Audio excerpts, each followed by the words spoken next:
আমাদের ভাই ধারণা নেই যে মিলিটারি কি অবস্থা। আমি তো আরো শুনেছি আর কি, কমান্ডিং আমি পজিশনে মানে সেক্সুয়াল অ্যাডভান্টেজ নেওয়া, এটা তো ইট ইজ জাস্ট আনথিঙ্কেবল। মানে একটা জেনারেল লেভেলের লোক তার মেয়ের থেকে কম বয়সী র্যাঙ্ক পাওয়া মেয়েদেরকে সে সেক্সুয়ালি অ্যাবিউজ করেছে।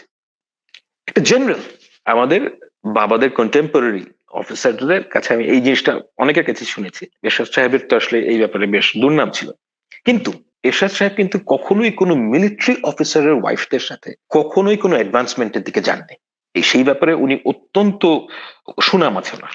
আর আমাদের দেশের এখনকার জেনারেলরা ফোর্সের এগুলো এগুলো বলা খুব ডিফিকাল্ট। আমি আরেকটা এক্সাম্পল দিই, মানে যখন বিডিআর কার্নেসটা হলো ওই সময় আমাদের এইচআর ম্যানেজার ছিল একজন এক্স মেজর আর কি।